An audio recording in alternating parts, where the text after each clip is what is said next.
Alrighty, what's up, motherfuckers and scumbags? Peter Joseph here for another video right here on the main channel, Killer of Demons 669. As always, thank you for watching. Make sure you like the video and subscribe right now to this channel and my other channels, which are down there, you know where, in the description box below, on this channel and my other channels as well. So let's show them your love and support. And smash the like button on my videos. Leave a comment if you wish. And just show them your support and your love and all that good stuff. Don't forget to follow me on social media, Facebook, Twitter, and Instagram if you're real. Good. If you're not, and you're fake-ass fucking bitches and hypocrites, then you can take your ass and get the fuck out and go fuck yourself. Because you will be automatically blocked. And if you don't like that, well, too bad. So that's that. So social media, Facebook, Twitter, and Instagram, share the video all over the internet. Most importantly, tap and slap that bell. Turn on all notifications so you don't miss a goddamn video. You stay in the loop. You don't miss anything. Because if you do, well, you're shit out of luck. That's pretty much it. So if you don't know what SOL means, now you know. That's pretty much it. Alright, so once again, like, share, subscribe, hit the bell so you don't miss anything, and that's it.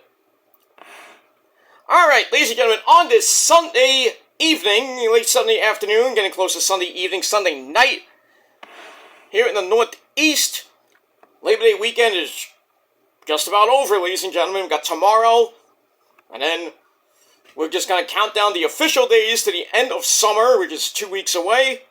But it's going to feel like the middle of July here in the Northeast. I mean, today was hot as balls, 90 degrees today, 90, 91 here. Oof. This whole week is going to be hot. But, you know, people going back to school, back to work. Football season's beginning.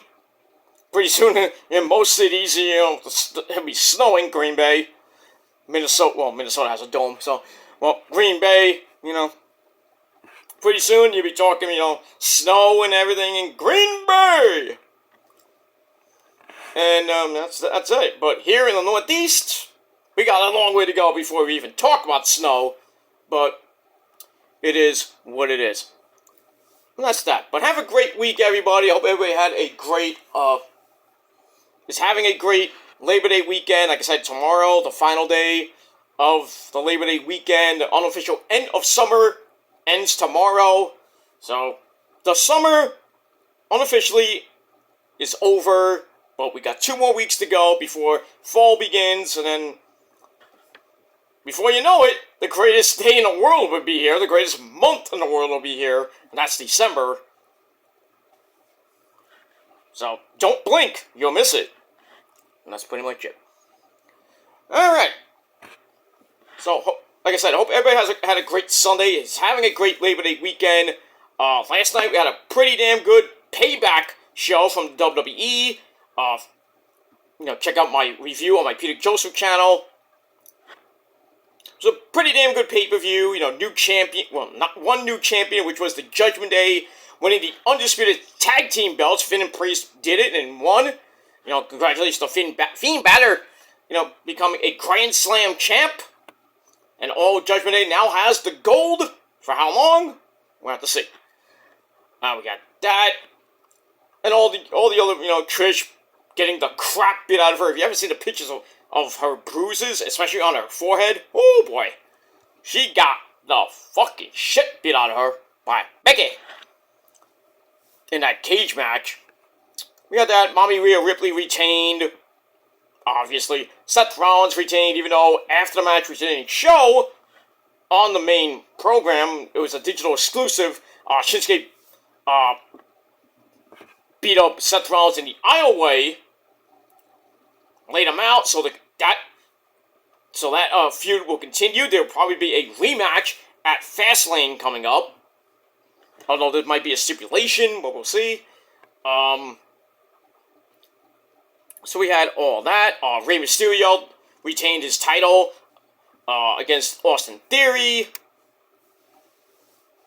So all in all, a pretty decent to good pay-per-view. And tonight, in about an hour and 28 minutes from now, well, actually 28 minutes from now, we got 0 Hour.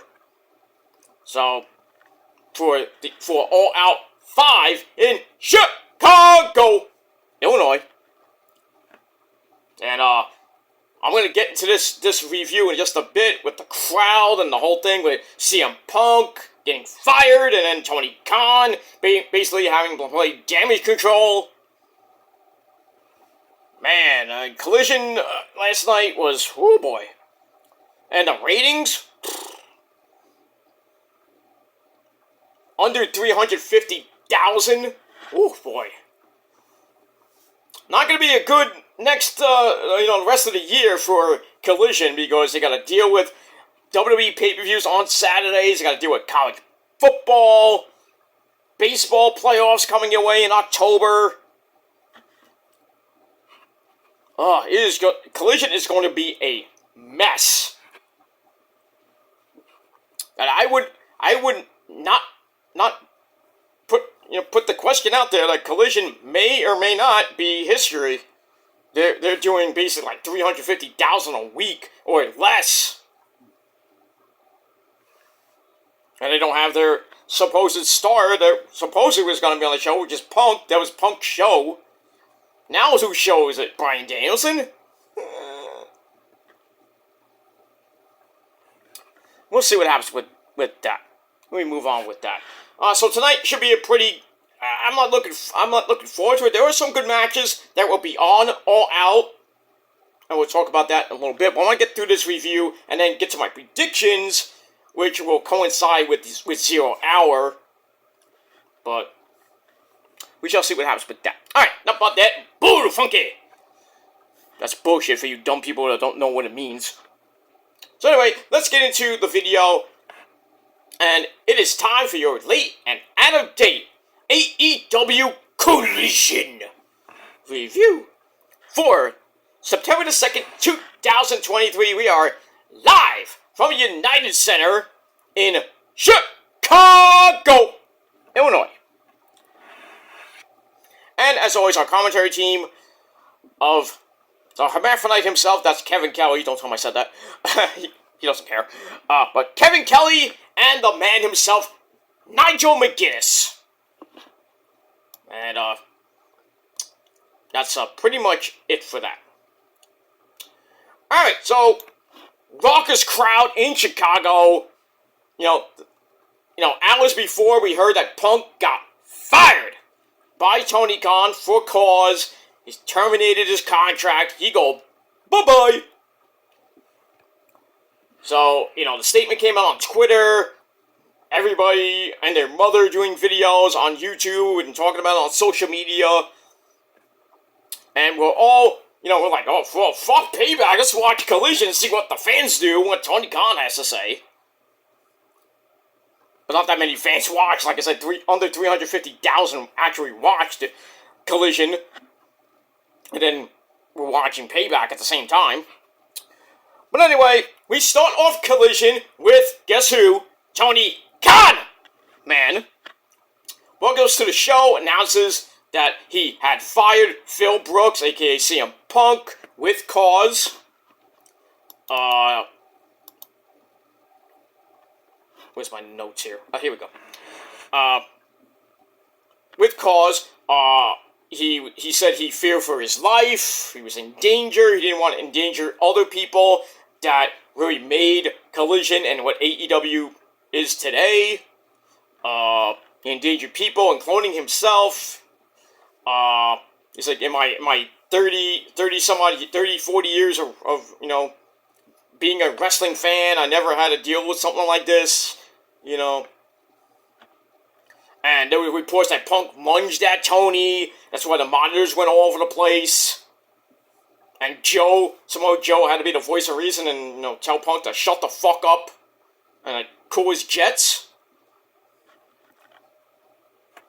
But, Punk, being Punk, the egomaniac that he is, got so pissy, he's like, oh, I'm out of here, I hate this place, I quit. Well, you can't quit because you're fired. Get the fuck out, take your fucking ball with you. So we got that. Now we're waiting for Punk's reaction and to all this, and where does he go back to WWE and kiss Hunter and Stephanie? Hi, Steph. And Nick Khan man's ass? Or does he go away for another 7 years? Pretty much, I hope that happens. But I really do not want to see him in another promotion, whether it be Impact, New Japan, or even Mexico, Puerto Rico, Australia, Britain. I don't give a fuck. Get him far away from wrestling. I don't care if he does commentary for the UFC and he wears the little stupid suit he wears. We call him Phil Brooks. Who gives a shit? Get him the fuck out of the wrestling business. He's a cancer to the sport of professional wrestling. Fuck him.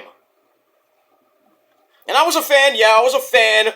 I admit, I was a fan of Punk during his Ring of Honor days.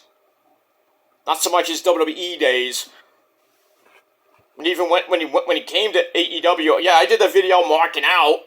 I'll admit that I marked out when he joined AEW after 7 years. But really, what did he do for AEW? Got some good ratings, yes. But still, you know, the all-out scrum last year really fucked him up. Gave him a really bad name. Then he went away for a while. And then he comes back with the new show Collision. We're like, oh, maybe Punk's gonna turn over a new leaf. He's apologizing. There was supposed to be a sit-down with the Bucks and Kenny, and I think Hangman Adam Page as well. And maybe a few other people. That was supposed to happen, I think, this week. But now, Kenny and the Bucks are like, oh, fuck this guy. We're not gonna apologize anymore. We can go on with our lives finally. And everybody's like, oh, AEW's gonna suck without Punk, this is a bad idea. No, it's a good idea. You get the cancer out of there because he's a danger to others in the business. In the locker room, men and women. And the people running, setting up the ring. The cameraman. Even the announcers probably fear for their lives because this guy's a psychopath. Get him away. Get him out of here. Get the cancer out. Focus now on your stars. Like the Bucks, Kenny, Takeshita, Bryan Danielson, and all the other up-and-comers like Nick fucking Wayne, Darby. I hate saying that. Darby Allin, Focus on your roster, not a schmuck like CM Punk. He did it to himself. He wanted to be fired. And guess what? Bye, Phil. Take your bags. Go back to your little apartment or house in Chicago, bang your hot smoking wife, AJ Lee, that ass, and shut the fuck up for the next 7 years. Or for the rest of your godforsaken life. Just do not come back to the wrestling business. Because nobody is going to give a flying fuck where you go. Impact, New Japan, Mexico, anywhere else.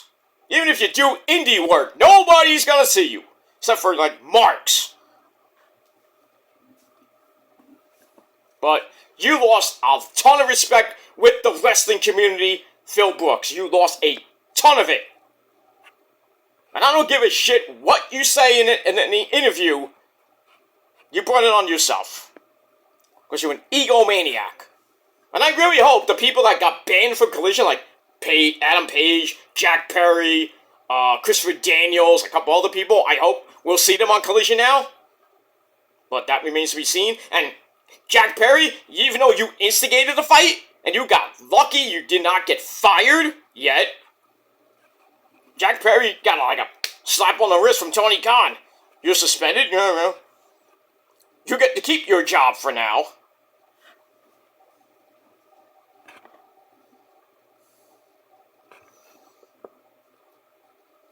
Maybe it was Jack Perry's plan all along to get rid of Punk. I don't know.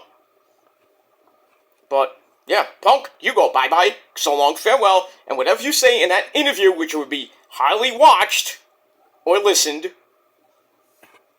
don't fucking matter. It don't matter what you say, Punk. Don't matter. I don't care if you rip Tony Khan a new one. Nobody cares. At this point, nobody gives a shit. I mean, that's pretty much it. I lost all respect for CM Punk. Lost all of it. Great career, just a fucking ego maniac. That's it. The only good thing about that I will say about Punk is you were banging a hot smoking piece of ash, and that's AJ Lee. I bet she hates you too. I wouldn't be surprised that they break up and, divorce. I don't know what happens behind closed doors. I mean, I don't know. But I wouldn't put it past CM Punk to, be that type of guy. And if he is, well, fuck him. But I'm not gonna go there. I'm not even gonna, I don't want to think it, but I'm gonna leave it alone.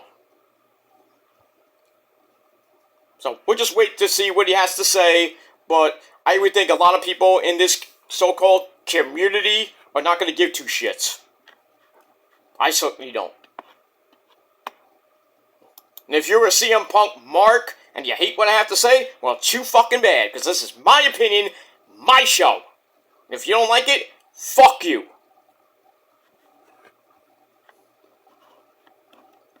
That's all I gotta say about that. Alright, so basically, Tony Khan, man, plays Damage Control. And he got booed out of the goddamn building right before he even made this thing, which was pre-taped. You know it was pre-taped. He does that, he got booed out of the building. I assume he's gonna do it. The fans are gonna revolt tonight. You know what's gonna happen. They're gonna revolt. They're gonna boo the Bucks out of the building. They're gonna boo Kenny Omega out the building. Because he's in Chicago, of course. They're gonna be chanting for Punk all night. Nobody's gonna give a shit. They're gonna try to hijack the show like I tried last night and failed.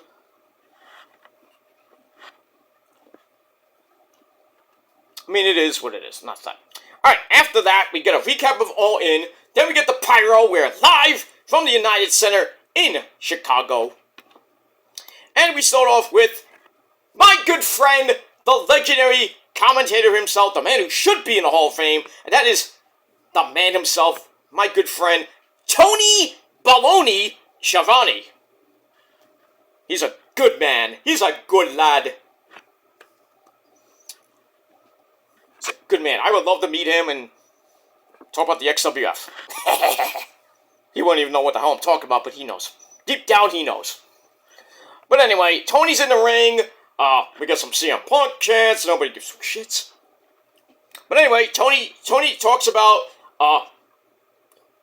what was supposed to happen tonight. It was supposed to be Absolute Ricky Starks with Big Cass. He's 7 foot tall, and you can't teach that.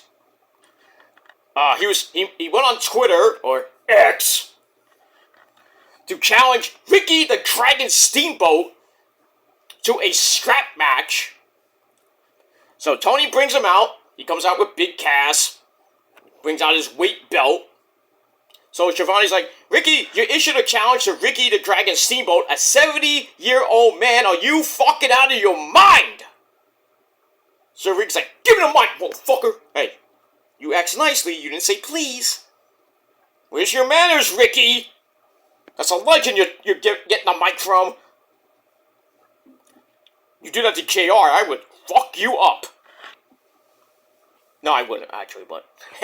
Anyway, so Ricky talks about how he's tired of having to start over and over and over again. But every time he shows up, he delivers. That's true. No matter how many times people try to suck the life out of him, it doesn't work. Then he talks about how... Well, I hate to say this word. Awesome! Hey, you said my name! Mike, how many times do I have to... I'm sorry, I can't help it. I can't help it. You say awesome, yeah, I have to come in. I know, Mike. It's okay. You having a good Labor Day weekend, Mike? Oh, yeah, I put Abdul the Butcher to a table last night. Oh, really? Was it a flaming table? No, just an ordinary table. Okay. Was Jerome there? I hate that guy, too. Wow, you hate everybody, Mike. You need to calm down. Especially that guy from Japan. Don't say his name, Gilmore. It's Joseph, first of all. And I could say his name if I want to, but I'm not going to because you're my boy and everything. I know you hate that guy. Tanaka. What'd you say, Gilmore? Joseph. I'm sorry. Anyway. I didn't say nothing. I have a cold. Well, I hope you get that better,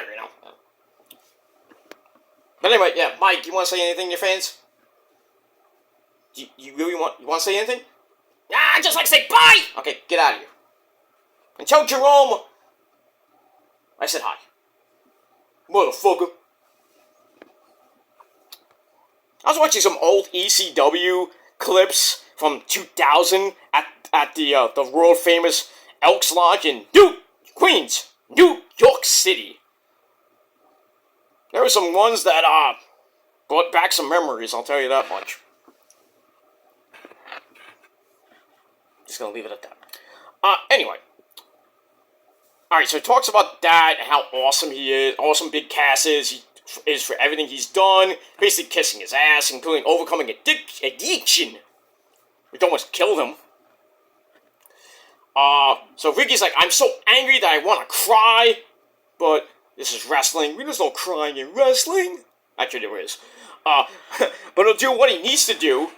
So he says, I sat at home, watched All In, because I whipped the crap out of Ricky the Dragon Steamboat, so I asked for this scrap match at All Out. So he's like, Steamboat, get your ass out here. So, on cue, Ricky the Dragon Steamboat, boats to the ring, with a contract in his hand, gets right into Ricky's face, and he means business. So he says, I haven't complained once in my career about getting whipped by you, or by anybody. He's like, the Dragon doesn't complain, but I have a contract ready, and I'm ready to, for an old school fight. We do this old school, because old school is cool. So we see the contract, and it says, Ricky Starks versus the Dragon. So we all thought, I guess he's gonna actually get this match. So he's kind of goading Ricky to sign. Ricky signs it without reading the fine print. And then Steamboat gets right to the point. He says, oh, you're gonna face the Dragon, but not me. This guy. And out comes Bryan Danielson, the American Dragon. Yes! Yes! So he comes out, fans going nuts, wow! He came back after 2 months. So he gets in the ring, signs the contract, basically stares down at Ricky, he's like, oh shit. Then he gets all mad. Because he got swindled by Ricky the Dragon Steamboat, a 70-year-old man. And now tonight we got a old school scrap match between Ricky Starks and Bryan Danielson. Oh, this is going to be a slobber knocker. Brutal. I wouldn't be surprised if we see some blood. And that's pretty much it. So I gave that 3.5 out of 5 stars. It was just that good. We move on. Speaking of guys who bleed, and he bleeds a lot, that is Jon Moxley. He says, I'm going to be the man who solves the puzzle of Orange Cassidy as they fight for the international title tonight. And that is your main event tonight, by the way. Interesting they went with that. Not the Bucks. I wonder why the Bucks or Kenny are not main eventing. I wonder why. Because the fans are going to either boo or leave the arena. If they haven't already by that time. But anyway, Moxley says, if Cassidy is a cosplay wrestler, who are you pretending to be? Or who am I pretending to be, I guess? So he says, I believe that would be Paul Rudd in Wet Hot American Summer. I don't think I ever seen that movie. But anyway, Moxley thinks Cassidy is the real thing, and we're going to find out on Sunday. A lot of people believe in him, so he says, OC, don't let people down now. So this looks like a serious match. It is going to be a war, and I wouldn't be surprised if Moxley bleeds in the first 5 minutes. But it's going to be brutal. Brutal. But I do see Moxley winning the match and becoming the new international champion and ending the long reign of Orange Cassidy. But then again, you never know. I mean, Cassidy can beat Moxley and he beat Claudio, he beat that idiot Wheeler Yuta, and now he beats, Moxley. If he does, then who does beat Orange Cassidy now? I don't know. But I think Moxley's going to win tonight. I have a feeling. I got the feeling. I'm not going to sing anymore. Alright, so we got that. So I gave that 3 out of 5 stars. Match number 2 for the Trios titles. The new champs, The Acclaimed, Max Caster, and Anthony Bowens, along with, well, now we can say it, Daddy Ass, Billy Gunn, with their new titles that have like a scissor at the end. They can scissor each other. By the way, ladies, scissor me, mommy ass. All night long.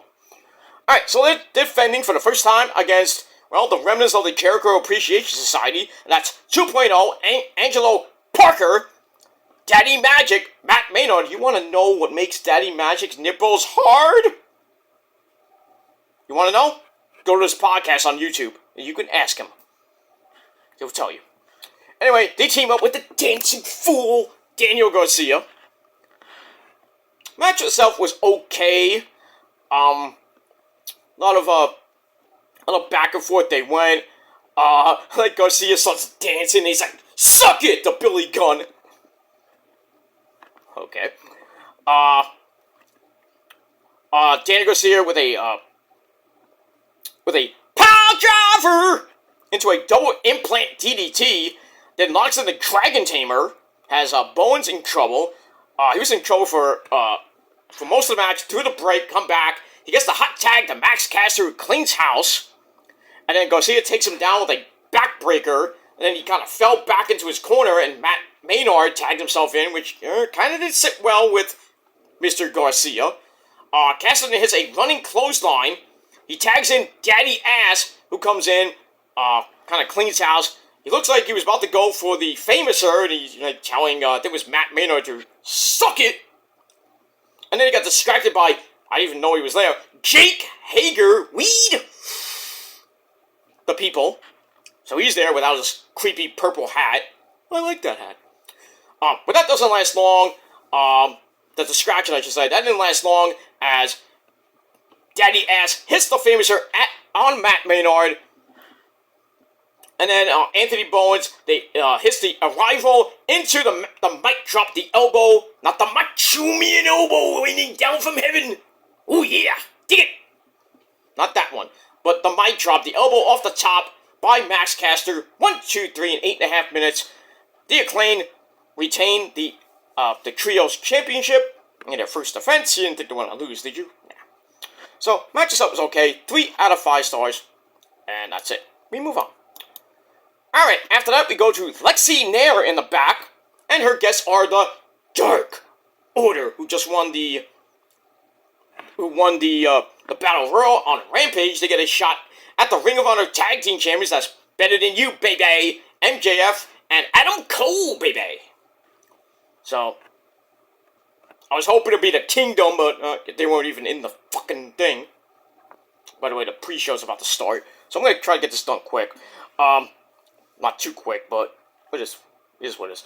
Anyway, so the Dark Order are basically ready to win the tag team belts. Johnny Hungy talking about old times with Adam Cole when they won BTE, calling him Budge. And then Alex Reynolds talks about training MJF back in Korea Pro. Oh, you didn't know that, did you? No, he told you. And then, basically saying we're going to win the title so everybody can stop saying that we don't deserve this shot, we don't deserve this opportunity, stuff like that. And that was it, Evil Uno just looking evil. So we'll see what happens tonight. I have no doubt in my mind that MJF and Adam Cole will retain the belts tonight. And that's pretty much it. We move on. Alright, then we go to the back where we see Ricky Starks and Big Cass. Looks like they were about to leave the arena, or they were just in the backstage area. Tony Baloney runs up to them, and Ricky's like, "Oh, you again?" So he asks about, Ricky. He's like, "Oh, I just want your reaction to your match now with Bryan Danielson in the strap match at All Out." Ricky says, "I'm ready for the Dragon, Bryan Danielson, because he's gonna knock it out of the park like everything else he's done." I think it's gonna be a brutal match. I think it'll be a good match, but I do see Bryan Danielson winning that one. But it is what it is. We move on. Alright, so I get that 3 out of 5 stars. Alright, match number 3, back in the arena we go to tag team action. We have the former Ring of Honor Tag Team Champions, Aussie Open, Aussie, oi, Mark Davis and Kyle Fletcher, taking on the team of Nick fucking Wayne, my homie, and the luchador himself, 24-year-old Commander, with Alex Abrahantes at ringside. Was an okay match. I love high-flying technical wrestling. Owen Hart, God rest his mighty soul, that great man you are. I like that. So, it was fun to see 18-year-old Nick Wayne, flippy-dippity-doos, and, Commander with his craziness. So, they do all that. And then, Nick Wayne with an Eddie Guerrero, like Frog Splash to Fletcher. But then he comes back with a half Nelson suplex. Ooh. Plants Nick Wayne. And then he hits one hell of a pound driver onto Commander. But then Nick Wayne kicks his way out of trouble. He tries for a double Wayne's World, excellent party time. Tries for Wayne's World, double Wayne's World. That gets counted into Coriolis. 1, 2, 3, and 8 minutes exactly. Aussie Open get the win. Kind of back to their winning ways, even though, they didn't win the Battle Royal. They lost the tag team belts.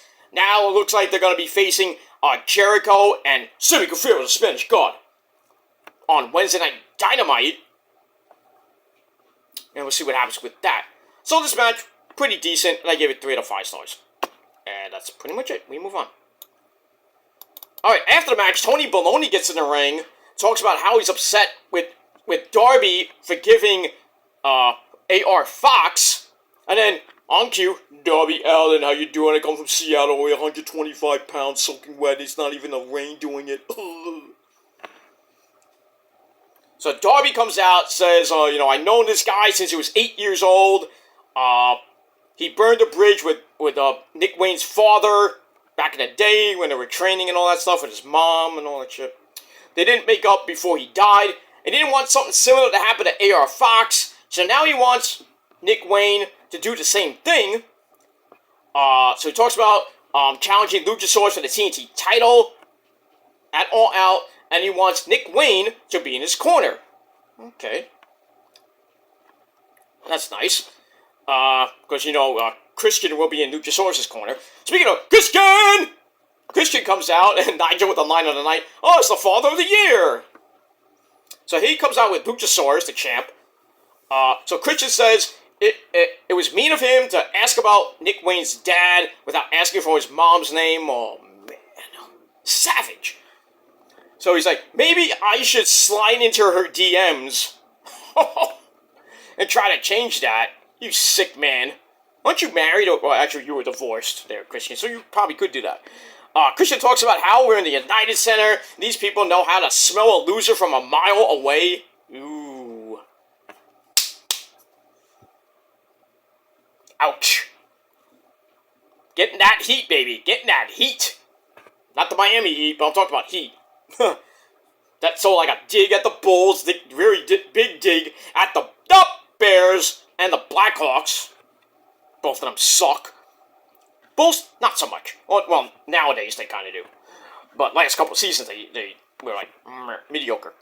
But anyway, so Nick Wayne, he says, Nick, you should bring a towel with you because it's going to be destruction and doom at All Out. And he says, we will still be the TNT champion. So I think Luchasaurus like, what? I'm the champ. I won the title, not you. So we'll see what happens with that tonight. I gave the segment 3 out of 5 stars. I do see Darby winning the title for the 3rd time. But then again, you know, Christian will probably get involved, and Luchasaurus will chokeslam Darby to hell. Probably retain the title, but I think Darby's gonna win. I just have a feeling. But it is what it is. And we move on. Alright. Then Then, my favorite part of the night, Claudio Castagnoli, the Ring of Honor World Champ. We see him beating the shit out of Wheeler Yuta. As he talks about how Wheeler Yuta keeps getting back up.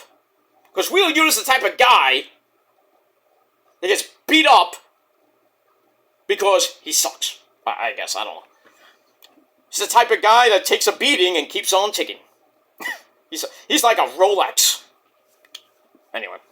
So he thought Eddie Kingston had changed. No, he will never change, dude. And then, we see Eddie laughing it off and says, Katsuyori Shibata has some words for the Blackpool Cuck Club. And then Shibata takes his phone, Google Translate, because he's Japanese, doesn't talk a lot of English. He talks in Japanese, Google translates that, and he says, well, I think they suck. We do not go out for sushi later, no! That's pretty much it. So, maybe a tag team match is going to come out of this. I don't know. We'll have to see what happens with that. We move on. Alright, so I gave that 3 out of 5 stars. Alright, then we get the new AEW Women's Champion, Saraya Knight, Paige. She doesn't want to hear about problems with the rest of the Outcasts, Toni Storm and Ruby Soho. But now she's stuck in Chicago. Sucks for you. She's all ready to see Ruby win the TBS title from Chris Statlander. I don't think she will. And Ruby seems rather confident and says she will do it. Let's do it. Like Paul Stanley would say. We get that. Alright, so I get that 2.5 out of 5 stars. And that's that. Then we go back in the ring for the hometown boy as Tony Baloney brings out Rodzilla. Dennis Rodman, too sweet me for the love of fucking God. New World Order. I don't think he came out the Voodoo Child, but, you know, it would be nice. But he comes out, the fans are going nuts, you know, NWO baby, too sweet! But before he can say anything, the guy that has to ruin the party, Jeff Jarrett, Jeffjarrett, that's Jeff Jarrett, and his band of misfit toys, Jay Lethal and Satnam Singh, his wife, Karen Jarrett, and that big tall doof, Satnam Singh, they all come out. Jeff talks about how similar him and Rodzilla are. And then we see Dennis is dressed in a dress. Why not? Why not? He's a crazy motherfucker. But he looked better than Karen Jarrett in that dress, I'll tell you that much. Not say anything like that, but, don't think that. Well, you probably will, but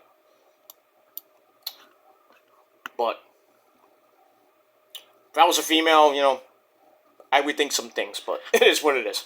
Anyway, we move on. So Godzilla is kind of off on a spot. My spot, dog spot, neighbor spot, but my spot.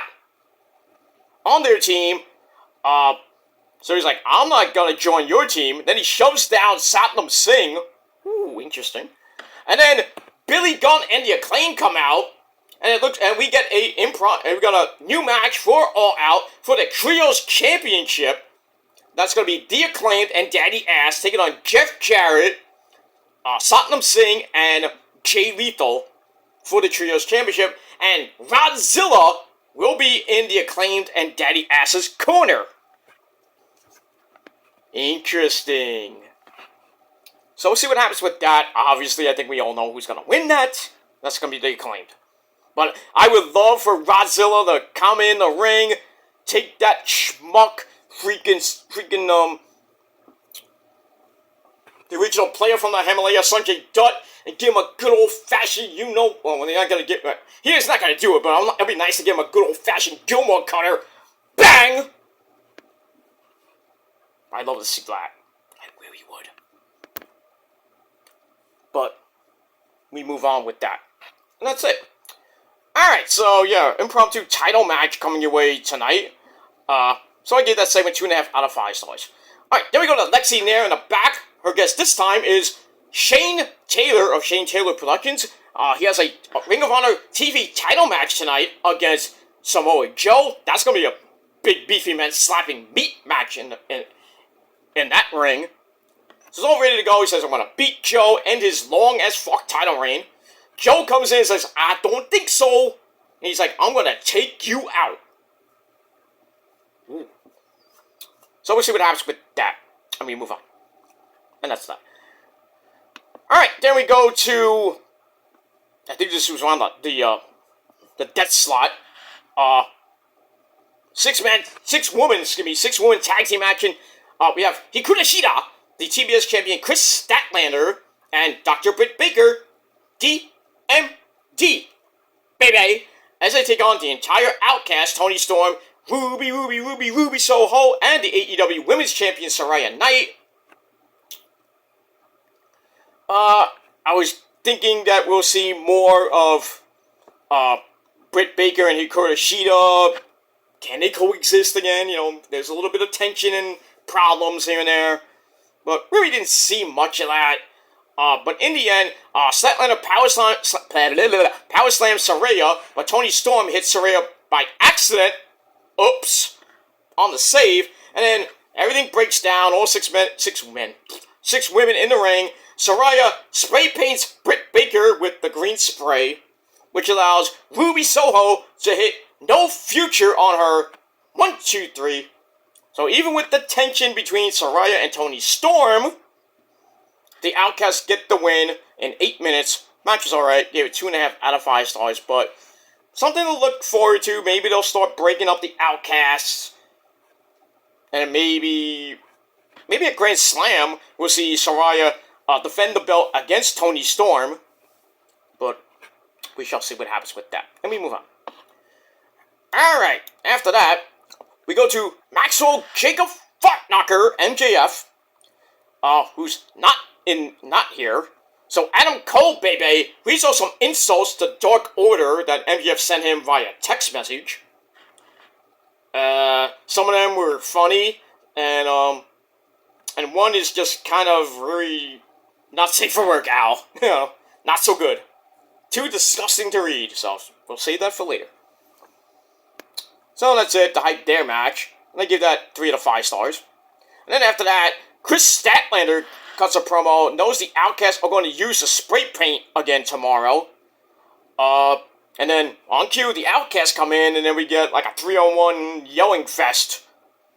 Poor Lexi Nair has to deal with that shit. So I give that 2.5 out of 5 stars.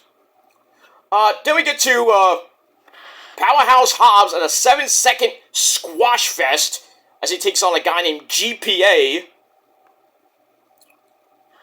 Not CPA, you know, Mr. Accountant himself back in the day.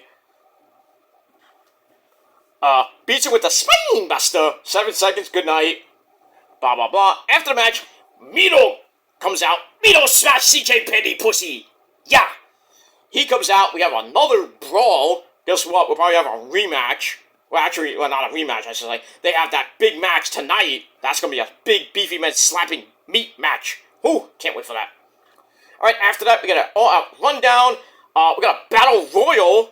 That's probably happening right now on 0 Hour. So we got that. Let me move on. So then we get a video on Kenny Omega and Kensuke Takeshita. That was pretty nice. And then we get the All-International Champion, Freshly Squeezed, Orange Juice, Orange Cassidy. Doesn't want to be talking right now because he wants to fight. He's proved himself over and over and over again. He's got to do it at All Out. Then he'll take the weight off of Jon Moxley's shoulders and put it on his. And he still doesn't even have a catchphrase. That's pretty good. Pretty good. So he's starting to get a little bit better with his promos. Now we're actually being serious for once. So we have that. So I give that 3 out of 5 stars. Then we go to your main event of the evening. We have Dax Hardwood, along with his his tag team partner, Cash Clock Wheeler, as he takes on the Switchblade. Wait, with Switchblade. Jay White comes out with the rest of the Bullet Club Gold of Rock Hard, Juice Robinson, and the Ass Boys, the Gun Club. This was a great match. Back and forth they went. We get near the end, because I want to get this done quickly so I can do my predictions. So near the end, we get a swinging rock bottom by Mr. Jay White for a near fall. Dax gets back up, hits a slingshot powerbomb for a near fall. Goes for the short shooter, he locks it in, but Jay White got the ropes. Dax follows him outside, gets caught with a Blade Runner. Ow, on the outside. Go back in, Jay White picks him up again, hits another Blade Runner, and in 20 minutes, Jay White beats one half of the AEW Tag Team Champions. That's Dax Harwood. Match was pretty damn good. 3.5 out of 5 stars. Nigel's going nuts. What a moment! Okay. That's that. And then after the match, we get the Bullet Club beat down, and then the Young Bucks. They come out for the save. They run off Bullet Club Gold. And then they try to shake hands with FTR, and FTR's like, well, fuck you. Wow. So we'll see what happens with that as they team up against the Bullet Club Gold in an 8-man tag team match. We'll see what happens with that. And that ends Collision. So Collision, I thought, was a pretty decent show, minus the whole CM Punk situation, the fans trying to hijack the show, but had some good matches here and there. But all in all, I give it 6.5 out of 10 stars, and that's pretty much it. And we move on with that. Alright, so that's it for Collision. Thanks for watching. Make sure you like the video, subscribe, hit the bell, all that other good stuff. And that's pretty much it. So I'm going to go do my predictions on TSL number 5 on the backup channel. So get ready for that. And then get ready for 0 Hour, which is already on the air now. I probably missed a match. I don't care. But I'm not going to even do the pre-show predictions. I'm just going to do the main show. So get ready for that. As we're 45 minutes away from All Out 5. Should be I guess it'll be a great show. But, marred by the whole CM Punk thing. So we'll see what happens with that. And that's it. Alright, I'm out of here. Thanks for watching, everybody. I'm Peter Joseph signing off. If you're not down with that, you can suck my ass and you can go fuck yourselves. And also, I got 3 words for you. Fuck you, man. Until next time. Peace. Bye.